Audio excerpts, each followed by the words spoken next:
a lot of really interesting stuff I deal with, and I mean, store of this nature, and I have a lot of say in how I'm actually running things. I guess personally, that's probably a big plus of it, but I mean, you know, obvious reasons, it's a lot of fun.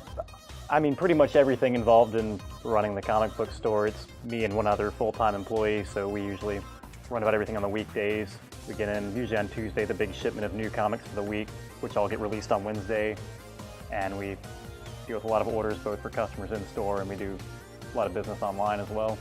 A lot of the comic book customers there's a lot of older people who obviously have been reading comics for a long time. There's some newer kids who are getting into it just now. There's really people of all ages reading the comics.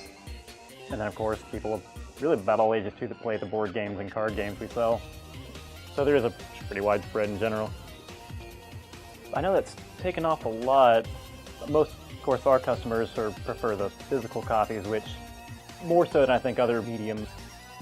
I think it's going to stick around as a physical format longer just because it has such a high degree of people want it for collectability, not strictly just for the sake of reading it.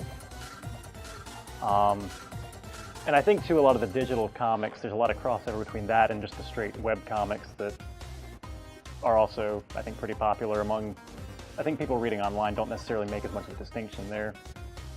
I think in general comic book sales have gone up. The trend over the whole industry is it was, of course, most popular recently in the 90s. It's kind of gone down since then, but with, you know, like pretty much since Iron Man and all the big Marvel movies have come out, that's kind of brought interest to everything in general.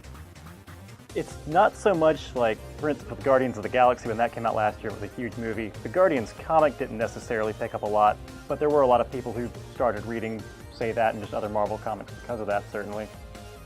And of course, there were a few spin-offs too. They did a Rocket Raccoon and Star-Lord comic, which are both really successful now. On the whole, the most popular ones seem to be almost more like the nostalgia characters. The big two I saw last year when I was going to a convention was people dressing as Harley Quinn and Deadpool, who were both characters that kind of came out and were big and prominent like late 80s, early 90s, when a lot of the people who are big into the comic books now are kind of growing up and really getting into it. Let's see, for comic books, typically Walking Dead and Batman are the most popular series.